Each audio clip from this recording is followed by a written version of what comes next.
you to our last Incubate Energy Lunch and Learn webcast of 2021.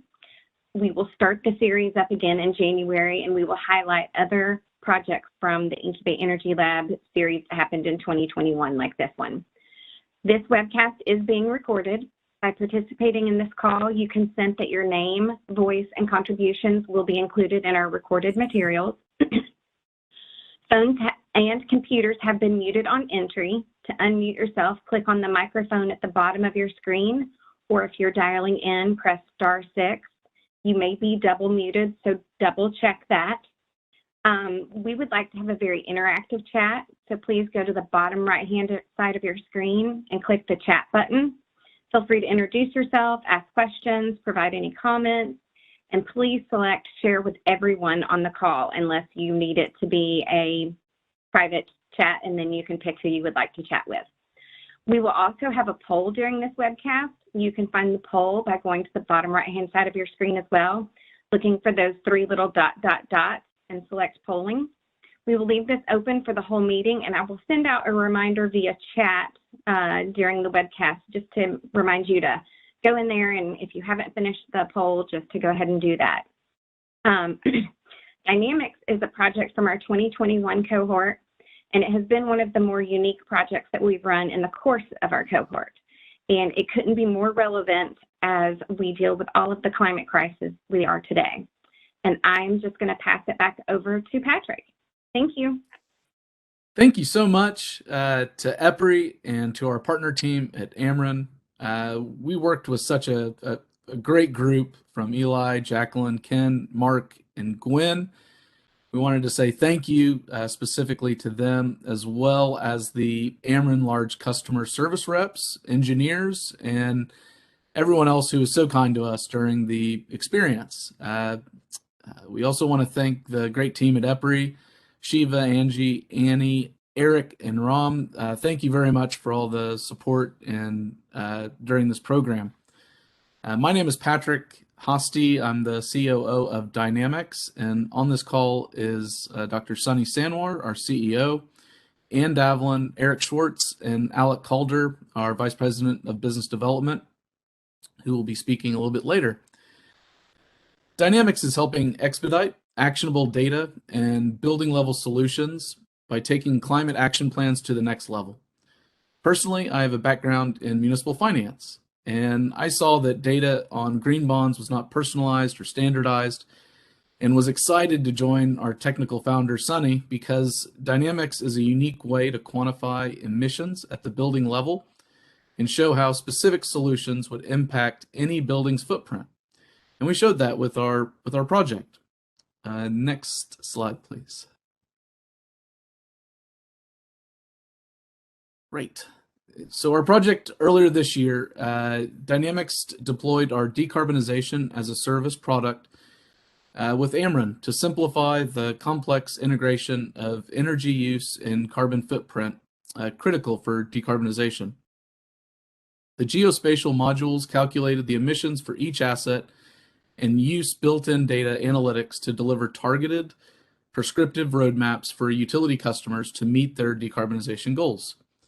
Dynamhex energy and emissions reducing suggestions were personalized to each business or residence in Ameren's territory, as well as each recommendation then matched to Ameren's existing programs and products. So Ameren's customers were able to look at and take the next step in their decarbonization journey through automated data capabilities. Alex will talk about our data and our reporting process a little later, but Ameren isn't the only utility we're helping, but each utility is taking a leading role in engaging their stakeholders on achieving their decarbonization goals. What we've also found is that the lack of standardized data and understanding can significantly limit the meaningful engagement with stakeholders. The majority of businesses in the United States are small businesses and small communities who often don't have the necessary data expertise and capital to create and manage their decarbonization plans. With Dynamhex, the customers and the community were able to visualize this complex decisions and holistic report sustainable progress at the program and community level with our platform. So what you see in the upper right or my upper left of the screen is the Ameren service territory, which consists of roughly half of Missouri and 3/4 of Illinois.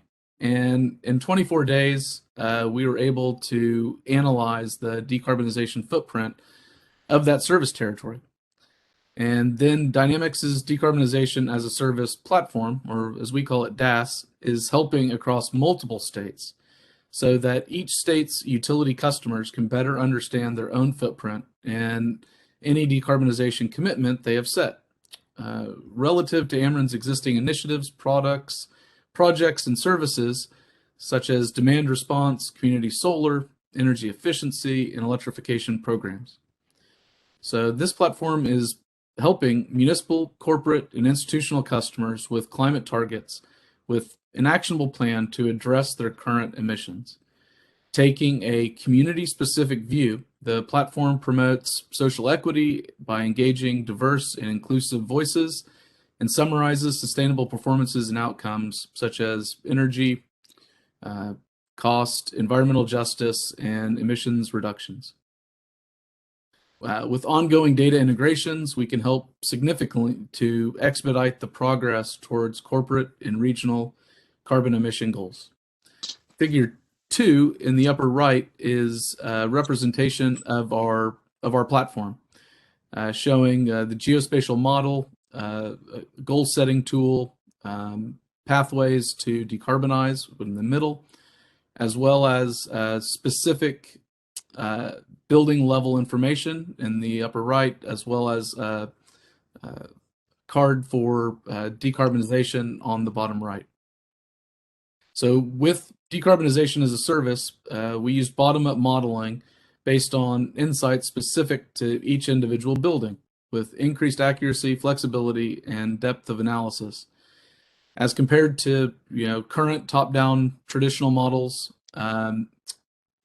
we found that we could take marketing to a new level with building specific modules, allowing our, during our engagement, utility account managers and program managers to pinpoint individual building and talk to individual building owners that can benefit from the recommendations and improvements. So since Dynamhex brings historical building upgrade information, permitting records, and other publicly available data and financial information, our software is able to establish relevant demographic and ethnographic predictors, shedding a light on which building owners have the highest propensity to carry out which of the programs.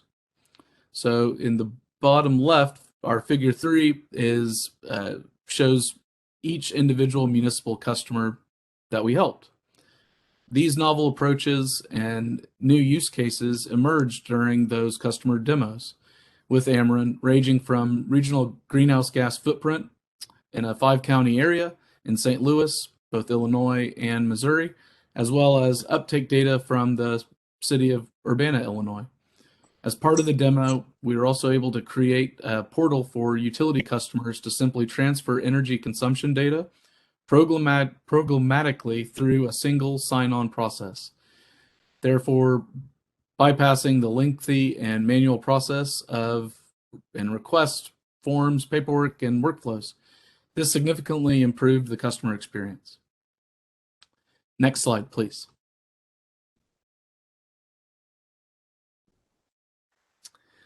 Since our project, a lot has happened towards climate that we should all be prepared for, like COP26, which is setting new standards and showing how important data is in helping utilities help their customers like cities. We saw this in our project. Now customers want data and have expectations of their utility. With that in mind, there's a poll in the chat on my screen. It is that way. And I would encourage all of our attendees to please answer the poll. I'll take a second and do it. Let's do that. Okay, so I just did mine. It hopefully doesn't take too long. And we can maybe see if we get answers. We've started getting some answers in right now. Oh, great. We'll see. Survey says.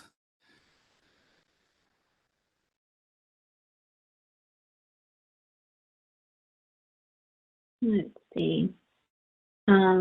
Right now, 7 people have answered yes to the question number 1, current plan to act. Only 1 no.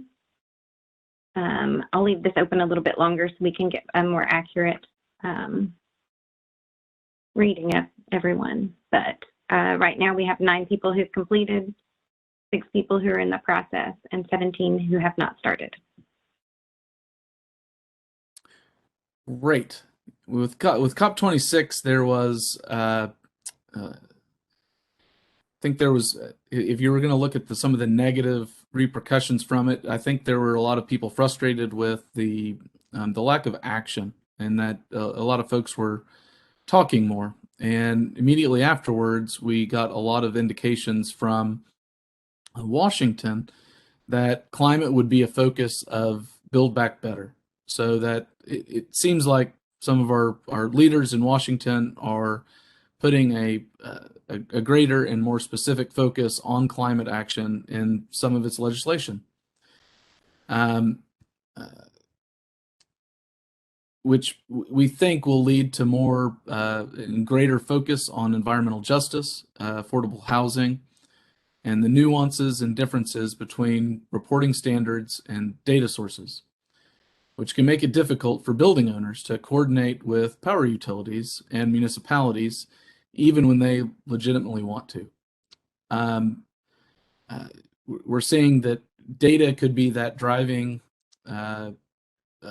force that could be a great tool to help utilities and their customers better coordinate.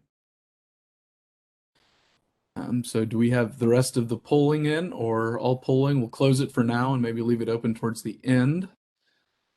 I'll ask Angie one more time if we have 13 people right now.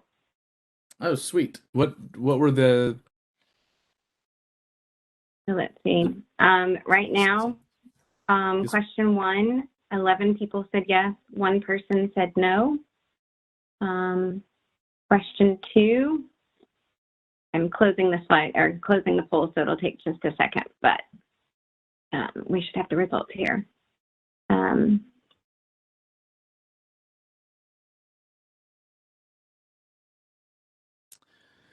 This is, I think, what we would expect, and I'll ask you to move the slide forward.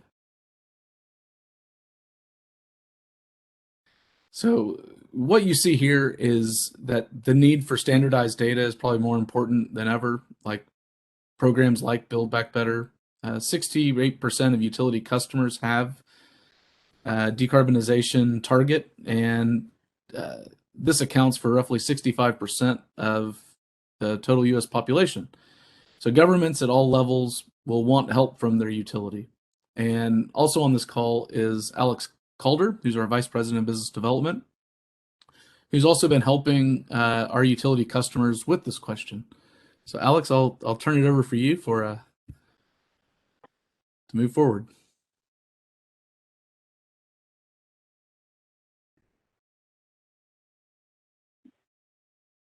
I believe.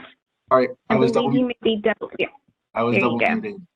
You warned us and everything, and I still blew it. Do you mind moving it on to the next slide, please? All right, so Patrick, thanks a ton. Everybody, happy Tuesday. Hope you're having a great day. Really excited to have your attention today and really appreciate it. I'm going to walk through our product in the next few slides, but if you walk away from today with anything, I hope it's these 3 things.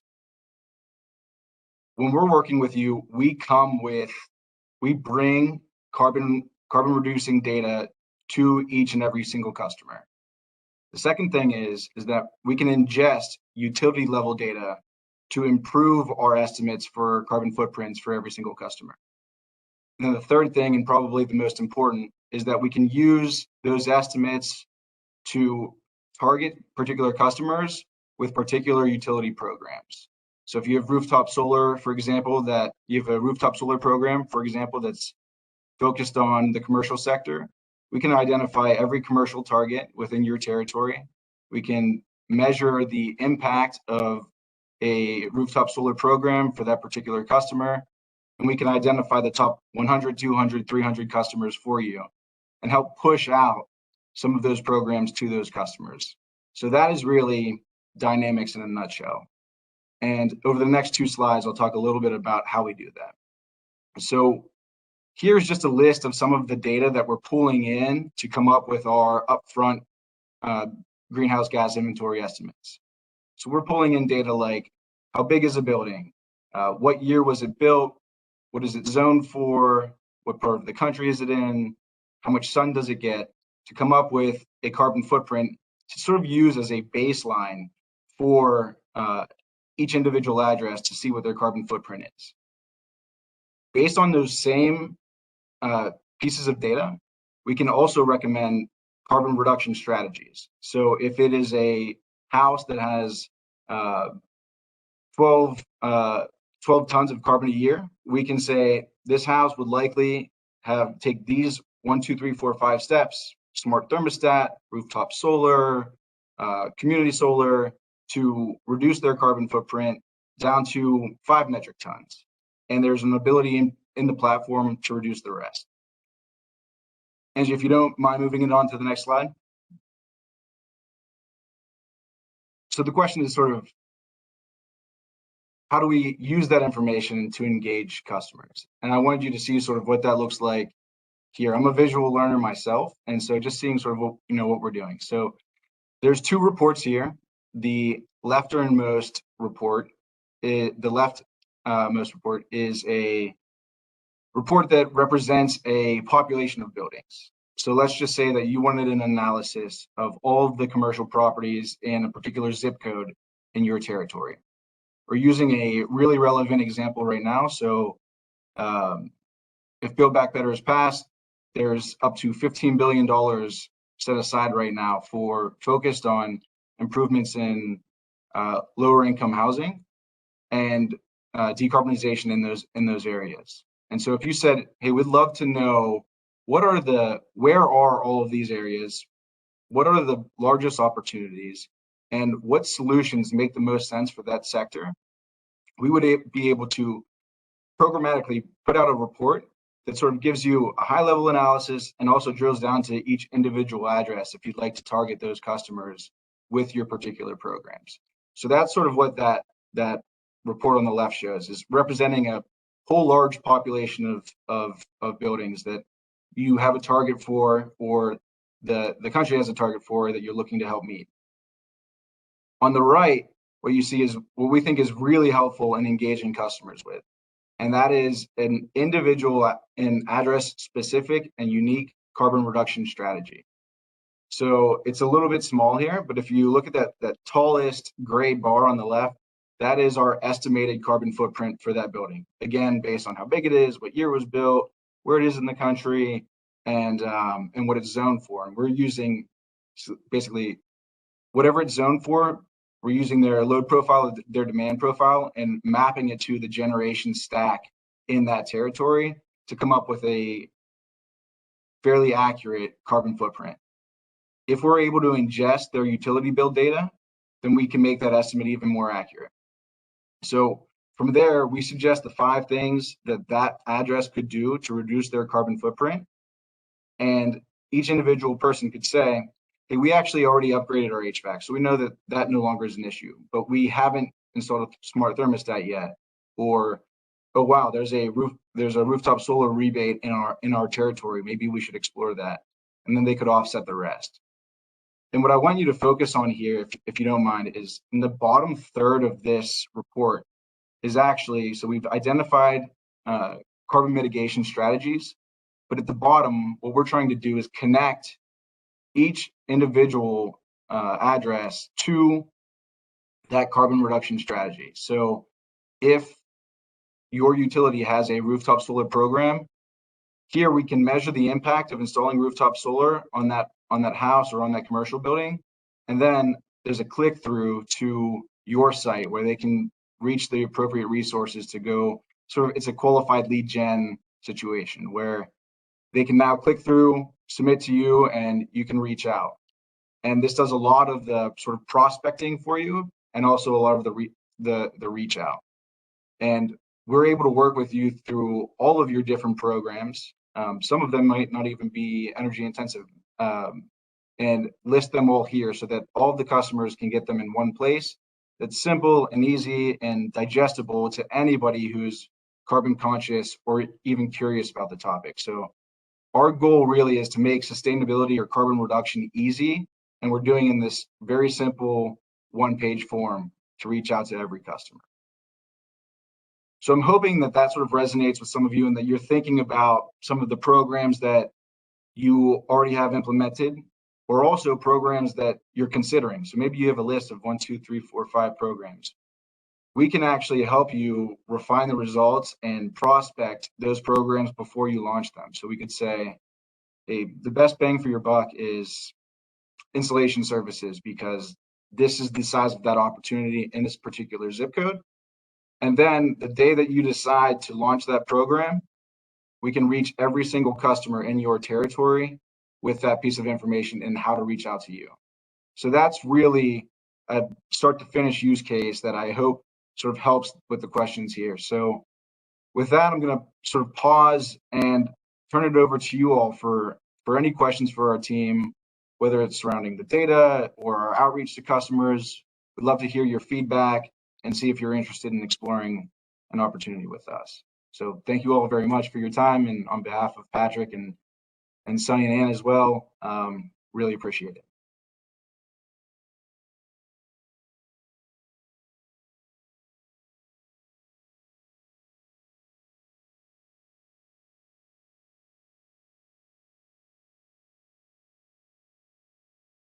I'm not seeing any questions here in the chat. Feel free to unmute yourself, ask any questions.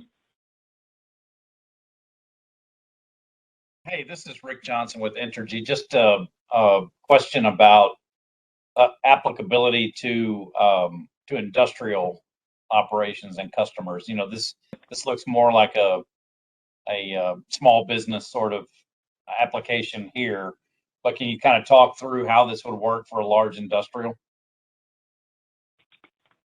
Yeah, maybe I can start, and Patrick and Alex or Andy can kind of fill in. So we typically, you know, when we deploy in territory, we have to make it compatible with local government inventory standards. So they have it broken down by residential, commercial, industrial, transportation, and other. So we do go through industrial. We do have NICS classification for each facility based on if it's like steel or machinery or pharmaceutical, and we apply different fuel types, so distillate fuel oil, propane, other types of liquid fuels for heavy industrials, and we derive a similar report to the one you see on your right hand side, but only using the industrial GHG inventory. So that is something we do cover. The interventions are different, you know, it's process updates, emerging, you know, like hydrogen conversations. So we do that estimation, and then the reduction strategies would be focused only on that industrial sector that we're building out within the platform. If you had any kind of ideas on which specific industry that could be helpful. Well, I mean, our territory is heavy industrial in terms of petrochemical and refining and chemical manufacturing, et cetera. So, I mean, with that, I'm just curious as to the level of granularity you have data on individual facilities, or is it all just estimates based on, you know, public data sources of fuel throughput and that sort of thing? Yeah, so it's most so on the mapping feature that Patrick and Alex went over. It starts off with an estimate. So we're applying, you know, sector adjusted, sort of normalized estimates per fuel class, per facility. And then the individual facility owners have the ability to update what we have modeled for them. So we would have, hey, you know, we see there's an XYZ distillate fuel oil, BTU consumption for the year, and they would say, no, it's actually A, B, and C because we're at half capacity. So there's that ability for the facility owner to see what we have and then update it with what they actually have on their side.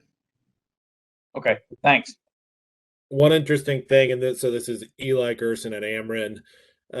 One interesting thing is, it gets more trued up, right? If you integrate with the meter data, better, obviously, if it's AMI, better than AMR, et cetera. But another interesting thing to your question, and I'm not sure if you meant it this way, but is, there's certainly, if you want to have the industrial customer themselves sign up programmatically or use this tool, is certainly interesting. But another really nice element is if you're looking at a higher up level, if you're looking at as a customer being a city, a county, a regional body or group, a operating company, utility, state, whatever it might be, the fact that the platform has it split out by the different sectors, it's really helpful too. So when we were having discussions with the city of St. Louis and St. Louis County in particular for this, at least what I recall, having it broken down that way was important. That's how they do their reporting and how they're looking for impact as well. So even if they're not necessarily signing up as customers themselves, as an iteration of how you might, do a pilot or a program, it's really good to have it split up in all those ways.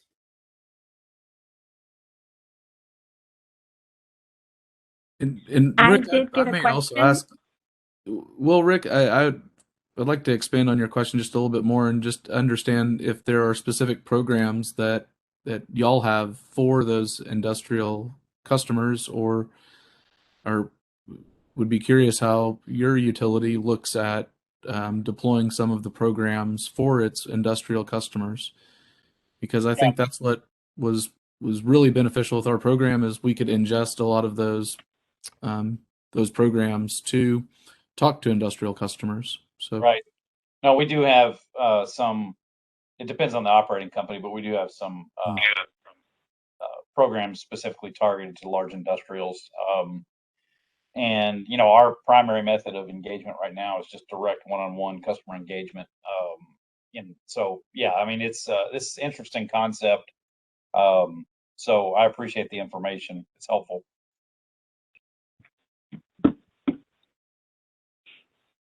We did have one question come in. What type of work is the Dynamhex team doing around the improvement of EV charging infrastructure in the U.S.? Yeah, and I'll go ahead and get started on this, and others could follow. So again, since we start with regional and locational emissions profiles, typically we, on the transportation side, we show a couple of things: the current penetration of EVs by zip code for any locality, the impact of transitioning from a motor gasoline or diesel passenger or heavy duty vehicle to electric, what that would do in terms of the emissions profile for a fleet owner or even for an individual passenger at the asset level, and then aggregate that up to the municipality, city, or county. As part of that, we do ingest data from AFDC, from DOE, on current charging infrastructure across the US, so we can show readiness today, future projections from cities' climate action plan on how much of their forward-looking action plan says transportation will electrify, and then render sort of readiness indexes both at the municipal level and more finer geospatial resolutions like census tracts or census blocks. Within the platform itself, we are able to help our enterprise customers upload their fleet data. We can showcase things like, hey, what would happen if heavy duty ran on CNG versus diesel? What would happen if sedans were electrified? So we do certain enterprise level transportation planning, but at the regional level, much of what we showed here today, we would do EV readiness from the standpoint of regional electrification goals.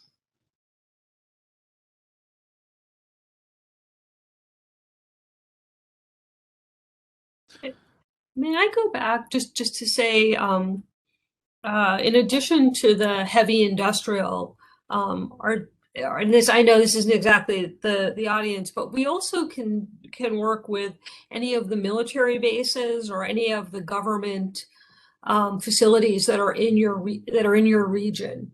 So we can. What's great about the data is we can pull it through the different verticals, because you may have a different interaction with the government than you do with the commercial community. Or so I just want to add that.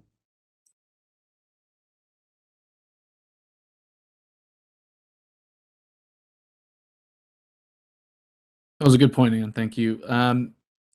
During the project, what was great was we did have that diversity of client mix. So being able to look at both what commercial enterprise that may be headquartered in the utility region but have locations everywhere, how they may be working with the local utility in their, where their headquarters are, but have to deal with or communicate with the large customer service reps and all the other places that they're dealing with.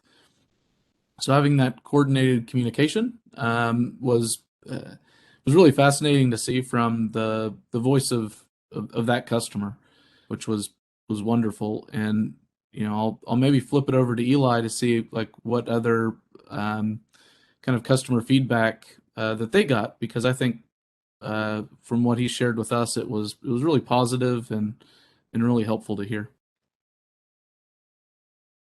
Yeah, absolutely. So we did it with a variety of different customers. So we looked to get feedback from kind of county level executives or folks from the city, from kind of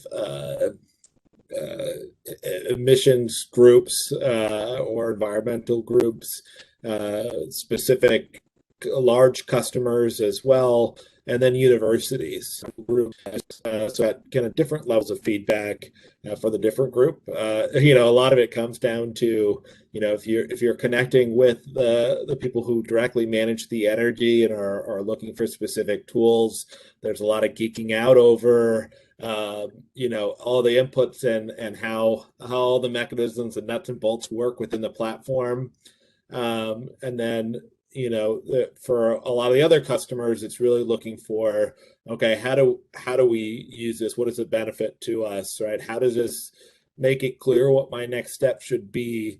How could this help me make an argument for the other stakeholders or kind of justify the cost associated with any of this programming?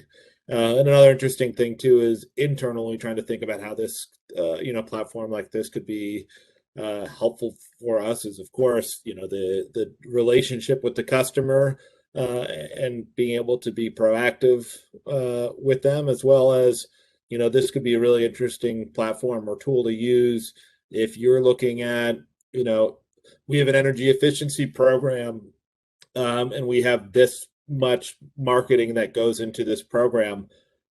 Where should you market that based off of where the uptake is not as high as it should be, or you think the benefit would be higher, et cetera? Those types of impacts I think are really interesting to look at.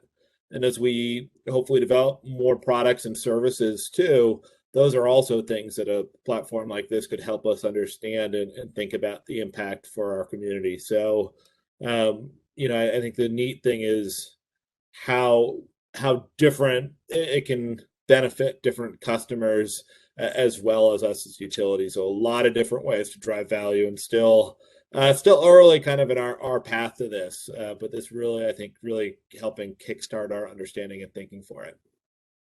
Well, yeah, and I think based on the survey results, I think it's early for a lot, but I think we're all kind of thinking about all of these topics right now at the same time. And if there's coordination in Washington, and locally, I think there's going to be a lot more voices to be heard on decarbonization efforts. Yeah, and I'd just like to add to that, and Eli, thanks a ton for elaborating there. What I think is really important is that COP26 and Build Back Better are happening, and it's happening quickly.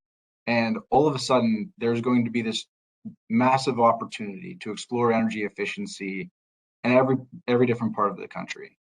And to have a platform that already has all of the data that can help in your decision making and help in your customer reach out, your prospecting, to have it already in-house and on board will help you deploy I'm sure there's a myriad of ideas coming through, and there's just a massive opportunity here.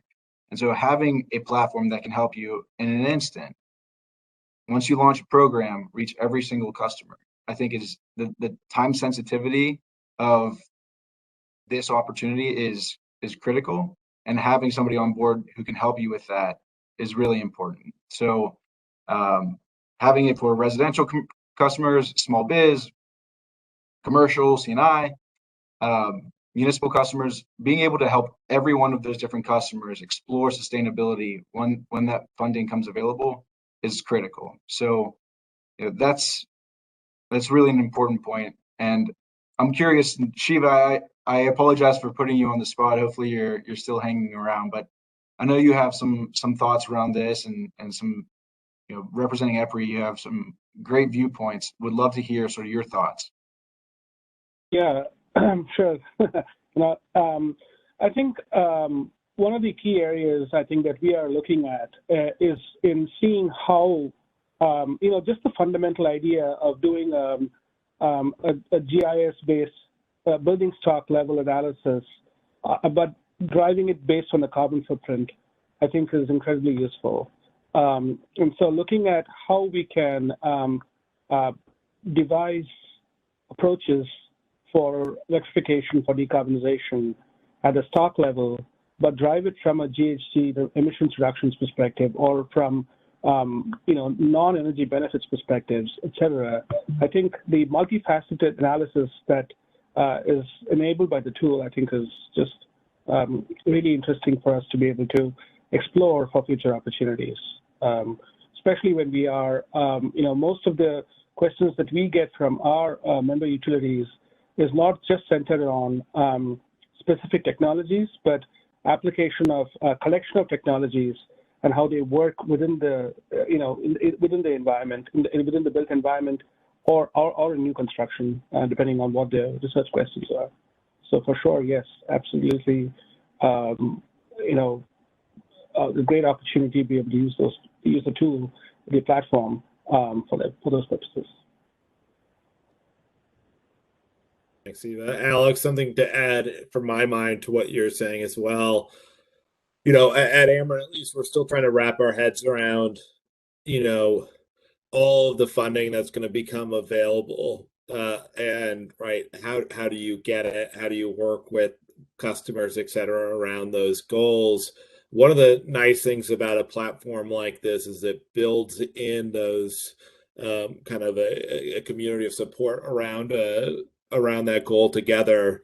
And I think that's something, still remains to be seen for some of this current legislation for us, but in general, the more cohesive you can put together a group and being able to track and measure and get that alignment, I think you put yourself in a better position to, one, just get a coalition together to actually put together proposals meaningfully, but then also compared to other opportunities, I think it always looks better when you can show multiple stakeholders on the same page for it. So hopefully platforms like this are going to help realize those benefits faster, more fairly, and in a way designed to get impact fast.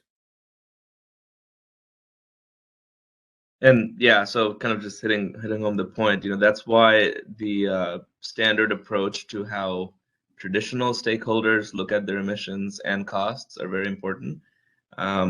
Being able to be backward compatible with some of the corporate accounting standards for C&I customers, being compatible with the municipal government, local government standards, which differ a lot of times, and since people can't explicitly know where they differ, it's really heavy transaction cost in trying to get the proposals to make sense to someone in the city, which might differ to someone like a facilities manager within the corporation.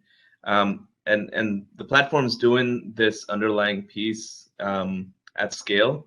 So regardless of where the locations are or what the market structure is for energy or power, we're able to answer those questions and streamline the basic necessary assumptions needed to even understand what these proposals mean, right? Like, so we're going through a lot of use cases like that all across the U.S.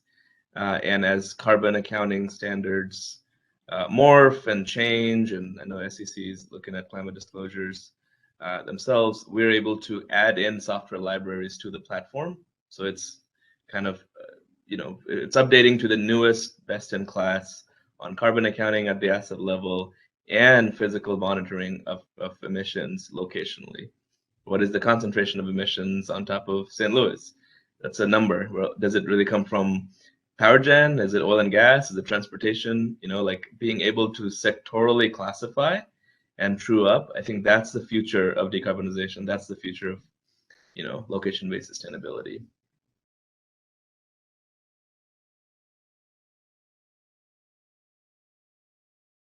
Bob, it looks like you're muted. Hi, sorry about that. Thank you. No problem. Hi, Robert Kirkshank. I really appreciate being able to participate, and thank you all for putting this on.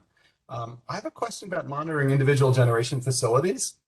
So like I studied Texas as part of the dissertation, my PhD, and it's like 600 generators, and I kind of came up with this idea that if you ran any one of them at their maximum heat rate without starting, stopping, or ramping, that you would minimize the carbon signature, but you'd also minimize the cost. They were kind of coincident objectives. So as you think about that, could you, or what do you think are the merits of sort of doing a day ahead hourly forecast for a service area, where normally I'm thinking about this, right? The utility does like a production cost model to figure out what generators they're going to run. But if you took the area under the curve, like for Texas, a terawatt hour for a day approximately, and then you said, well, let's meet that terawatt hour by running all the thermal generation at its maximum heat rate without starting, stopping, or ramping, and then we put the renewable signature on top, whatever the wind and solar is going to be, so that sort of that shape is our cheapest way to the end of the day from a carbon and a cost point of view. And then you monitor how well, like you share that with devices, whether they're smart hot water heaters or air conditioners or electric vehicle chargers or battery walls, like everything can get the same shape without having to sign up or opt in. If it's on an interval rate or like on a dynamic rate, if it shapes its load, it's going to save money. And then could we calculate the carbon savings as the devices participate? It's kind of a lot to throw into the conversation, but if anybody wants to further that conversation, I'd love to do it. Yeah, no, that's. Oh, sorry. I was gonna just jump in and say we have been. So my past venture was in energy storage, so we did a lot of just charging, discharging based on both load side, predictability, and what we have historicals on what's generating when, and on the utility side. We typically don't have control either way, so there has to be a layer that does overrides. Obviously, can't do it on the utility side. Can sometimes do on the device side, depending on the device. I think that's a future. I think right now there are such severe silos on both load, on supply and demand, that doing it round trip would be doable maybe in a lab, but I think there's severe roadblocks in doing it at scale. And there have been a lot of emerging, Energy Web Foundation, there's like blockchain-based kind of incentive structures of controlling devices. Right. However, we haven't seen like a scalable real deployment with customers yet. But again, like for us, it's just different webhooks, different fields. We know how to classify generation. We know how to classify time, UTC. We can do day ahead by markets, but pulling it all together and putting a carbon kind of layer on top of that, I think would solve what you're trying to solve, and we would love to, play a role in that future when it eventually gets here. Great. We made a standard out of it.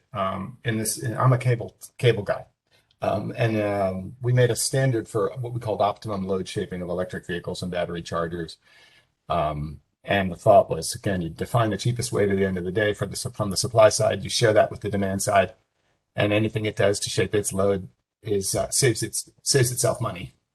I put the spec in the chat, and I appreciate being able to share it with you guys. Thank you.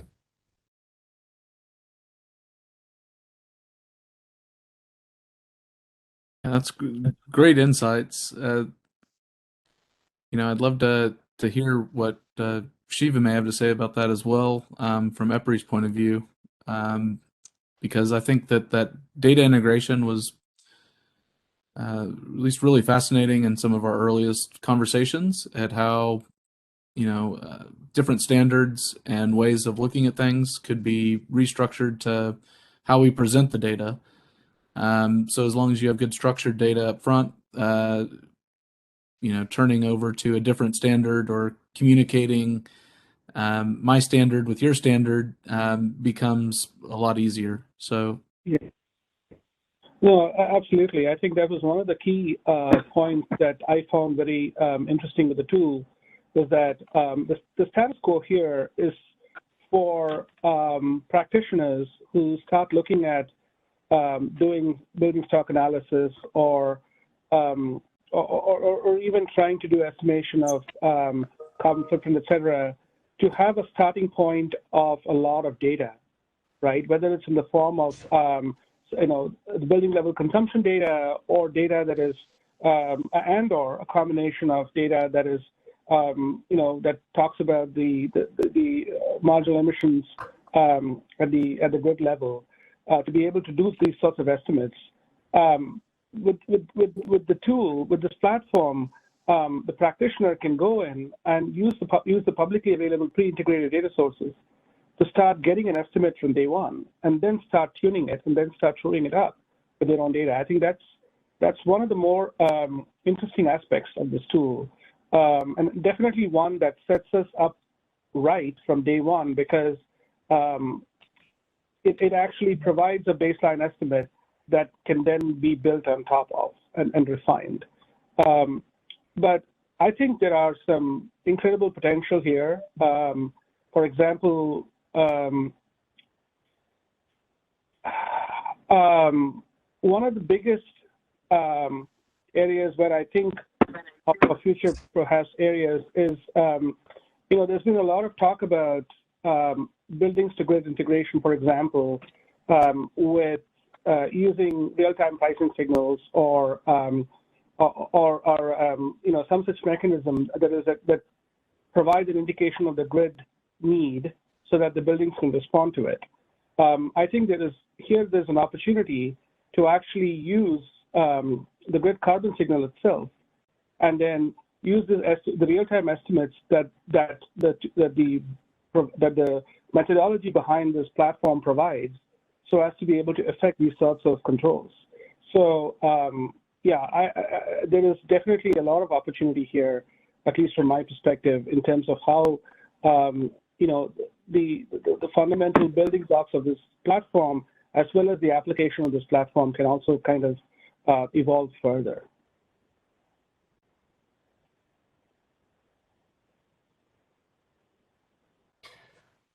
Siva, when you think about a real-time carbon signal or real-time pricing signal, how do we solve the first grade soccer problem? Where like everybody's trying to swim to that time, but that's no longer the signal, that's no longer the price or the carbon anymore, because everybody just swarmed there. Right. No, that's always a challenge. You're right. I think we can start off with doing something like a day ahead or a few hours ahead type of approach, and then try to get as close to real time as possible. But you are right. Real time is within quotes. Yeah. That's the problem I was running into. My model was, it was like a binary decision for a thermostat or a water heater or a battery to charge or not charge. And in the presence of an analog price signal, even day ahead, hourly, it would just wait for the cheapest possible times, and then but turns out everything waited for the cheapest possible times. Right. And there, so Yeah. that's why I call it the first grade soccer problem. I didn't see how to get around that, and then I've heard about solutions like, well, just only tell a quarter of the devices. Right. But then you don't have everything working for you. Yeah. No, you've hit upon the right problem there, and not to geek out more about it, but I think perhaps using real-time or sort of day-ahead marginal carbon emissions is perhaps better, only from the sense that there is a sharper differential between periods of low and high carbon content on the grid, much more than real-time pricing, which tends to be, a much lower price differential. When we have done studies on buildings controls based on retail time of use rates, we have always found that the sharper the difference between the peak rates and off-peak rates, the better the customer acceptance and the customer willingness to manage their own energy use. So there is, but nevertheless, I think from the decarbonization as a service platform perspective, Dynamhex is headed sort of in the right direction in terms of being able to sort of bring in all these notions together and then center it based on decarbonization and carbon content. Yeah, thanks, Shiva, so much for the explanation and a little bit of an endorsement there. We only have a couple of minutes left, and so I wanted to sort of leave with a parting thought, which is that for any of the utilities that are on the call today, we'd love for you to think through a particular problem that you have that we could help you solve and address, just to give you a feel for what working with us is like. So whether that be an analysis of your industrial customers or something to support affordable housing programs in advance of Build Back Better, we'd love to start working down the path of letting you see our data and letting you see and feel how powerful the platform can be, because we're very confident in our ability to bring a lot of value to your organization for a myriad of challenges, and just getting you in the door and letting you touch and see it, I think would be a great start. So please feel free to reach out to any of us, and we would love to follow up and have a conversation about your specific utility and your specific challenges.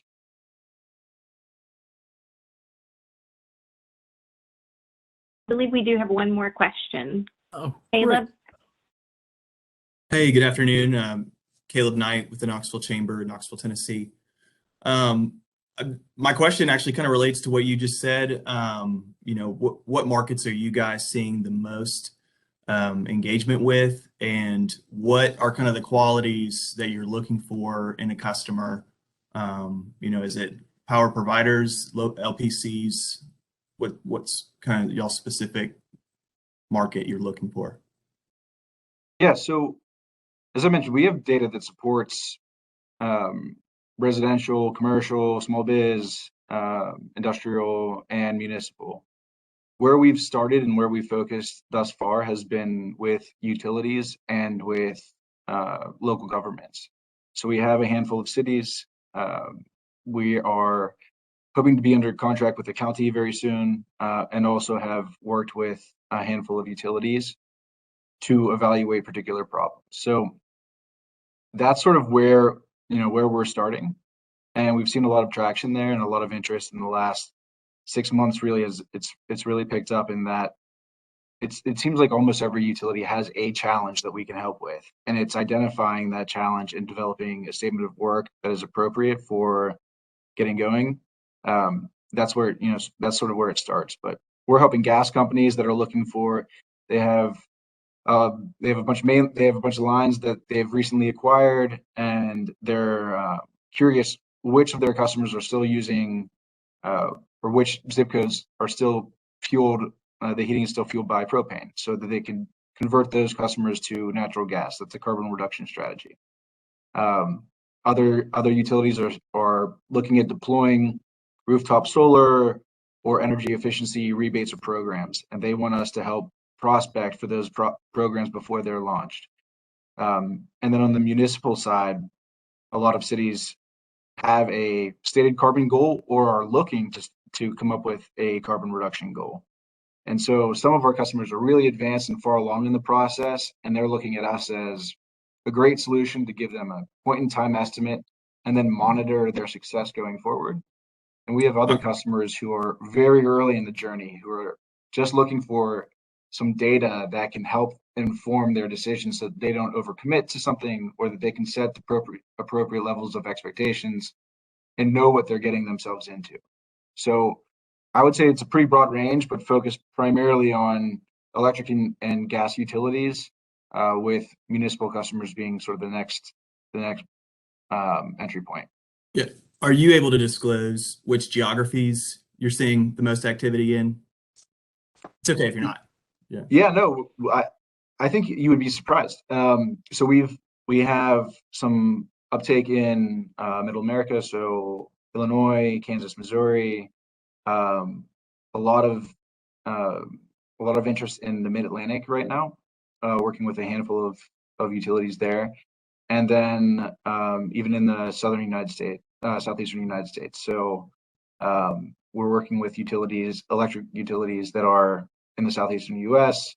Who are evaluating. So rooftop solar obviously makes a lot of sense in these sunny states, and so it's really been every different part of the country at this point has reached out in some form or fashion, and we're working towards contracts with all of those customers. Thank you. And I'll just do a quick add-on that we've mostly deployed where we are.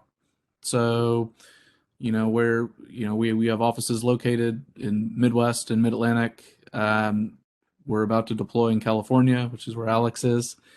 But with our data and how we've run the models, we can deploy anywhere.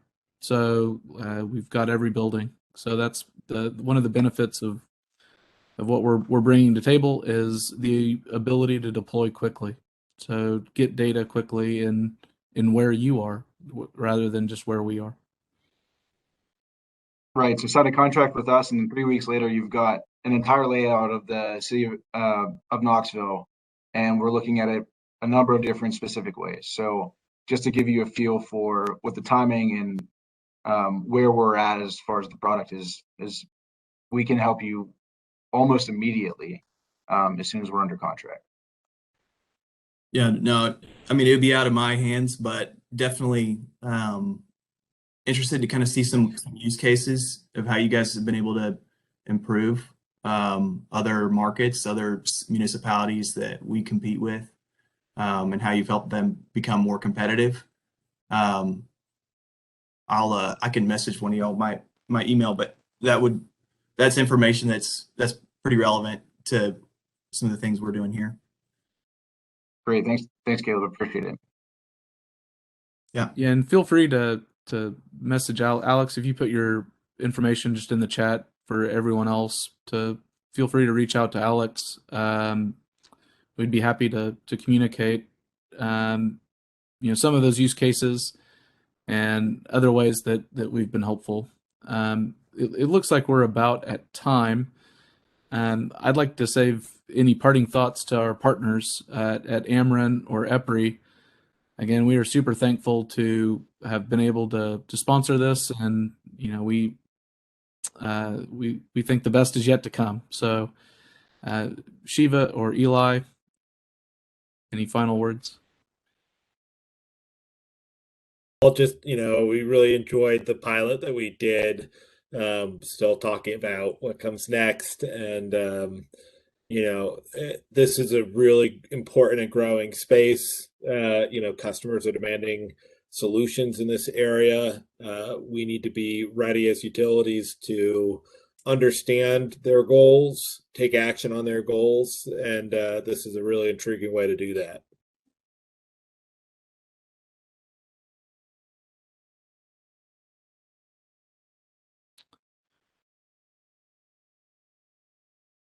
I think you're muted again, Alex. Yeah.